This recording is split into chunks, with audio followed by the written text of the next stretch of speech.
Interconexão Brasil. Oferecimento Sindicato dos Professores da UFMG.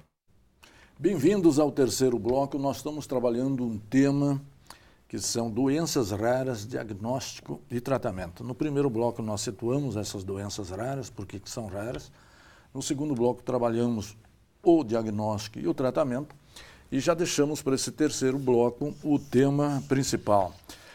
Essas doenças raras são objeto de política governamental aqui no Brasil, professor?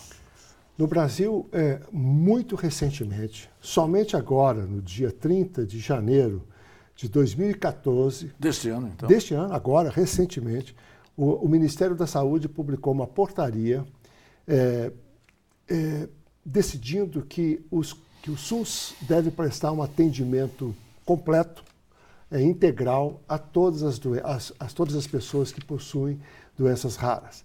Então, essa é uma portaria recentíssima que está sendo implementada, que está sendo discutida e que ela prevê aquilo que nós mais ou menos já dissemos aqui antes, que é a criação de centros de referências em doenças raras, ou seja, centros que vão atender dois eixos, o eixo das doenças genéticas e o eixo das demais doenças raras não genéticas, Sim. E os centros de atenção em doenças raras. Por exemplo, o nosso centro de referência em doenças raras vai se chamar Centro de Atenção Especializado em Neurofibromatoses. E nós faremos parte do centro de referência em doenças raras, que atenderá os dois eixos, doenças genéticas e não genéticas. Essa portaria foi recente, está sendo implementada, está sendo discutida. Ela precisa de alguns aprimoramentos do meu ponto de vista, mas é a primeira manifestação pública. Exatamente. O senhor tem viajado pelo Brasil em função exatamente do interesse desse trabalho, né? Há outros centros no Brasil, ou aqui mesmo em Minas Gerais, que se dedicam exatamente ao diagnóstico e tratamento das doenças raras? Existem grupos que estão estudando as doenças raras. O principal deles, do meu ponto de vista, é a Associação Maria Vitória de Doenças Raras, sediada em Brasília e que atende a todos os estados, e da qual eu faço parte como conselheiro científico. E há outras entidades, como a nossa de neurofibromatose em Minas, como a de síndrome do X frágil, de porfiria, de síndrome de Menkel, enfim, tem várias entidades, vários grupos de famílias que tentam buscar recursos, conhecimentos, apoio, etc. Né? Infelizmente, ainda não somos uma estrutura organizada, eficaz, capaz de atender todas as pessoas que precisam. Pelo contrário, nós atendemos uma minoria, de um modo geral, aquelas poucas pessoas que têm acesso à internet, que têm acesso a centros mais esclarecidos. Mais esclarecidas, exatamente. Perfeito. Como é possível crescer, digamos, esse centro? Porque esse centro aqui da Hospital das Clínicas será referência nacional, já é, né? Bom, o nosso centro de referência, o nosso centro de neurofibromatoses, nós temos um outro no Rio de Janeiro, que é mais antigo do que o nosso e que tem um número de pacientes maior do que o nosso. Nós temos 760 famílias aproximadamente, no Rio tem 1.000 e poucas famílias, então já é um grupo mais antigo.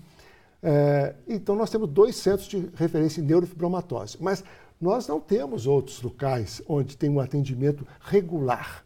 Nós temos Ribeirão Preto, algumas pessoas trabalhando, São José do Rio Preto, algumas pessoas trabalhando, São Paulo, algumas trabalhando, Brasília, algumas trabalhando, mas não há uma estrutura ainda capaz de realmente trabalhar, estou falando do ponto de vista da neurofibromatose apenas. Sim, apenas. Outras doenças mais raras ainda são mais difíceis. Ainda, né? Qual a disponibilidade exatamente de médicos e de especialistas nessa sua área? Na verdade, não existe essa especialidade ainda, né? Sim. Eu sou especialista em clínica médica. A minha especialidade é clínica médica. Dentro da clínica médica, eu comecei a atender neurofibromatose por razões familiares. Claro. Eu tenho uma das minhas filhas, nasceu com a neurofibromatose. Então, por causa dela, eu passei a mudar a minha linha de trabalho na universidade e passei a me dedicar somente, hoje eu só trabalho com neurofibromatose.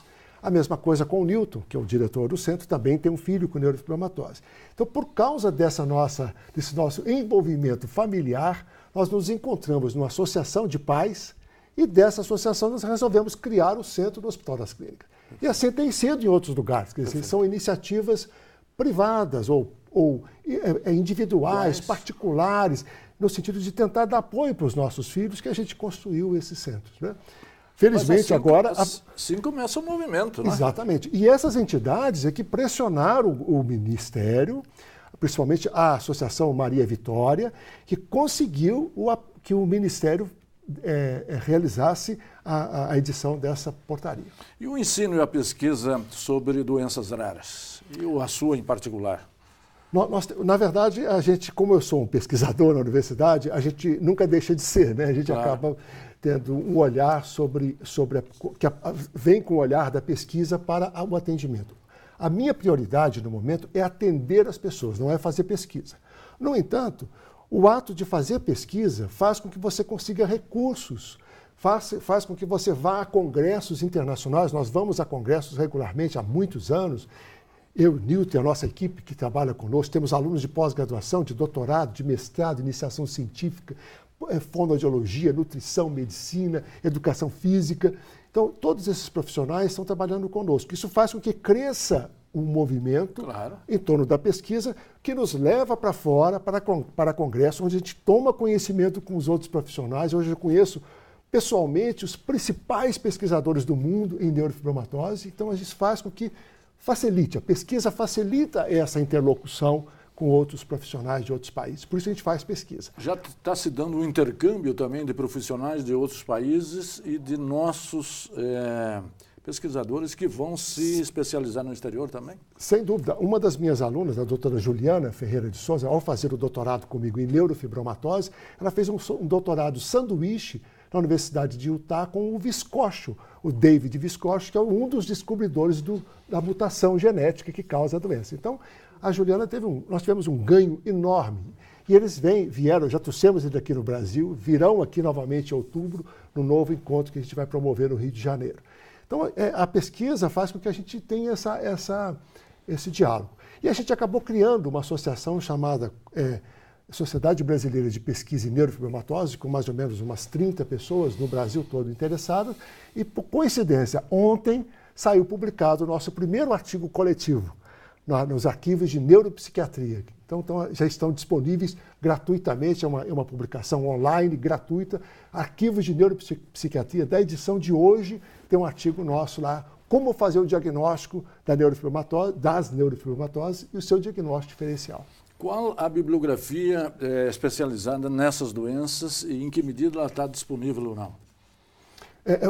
Esse exemplo que eu acabei de dar, a pessoa interessada, o colega, o médico, o profissional da área de saúde, que é interessado em conhecer neurofibromatose, entre nos Arquivos Brasileiros de Neuropsiquiatria ou entre na nossa página na AMANF, www.amanf.org.br, que vai encontrar os nossos artigos e esses artigos de como diagnosticar e fazer o diagnóstico diferencial. Ok, professor, queria agradecer muito a sua presença aqui, cumprimentar o senhor e seu grupo exatamente por esse belo trabalho de grande interesse social e nós estamos aqui torcendo para que exatamente esse grupo frutifique, cresça e dê exatamente condições de vida, de qualidade de vida para essas pessoas que sofrem exatamente dessas doenças. E você, telespectador, que sempre nos acompanha e nos prestigia, muito obrigado pela sua audiência e até a semana que vem.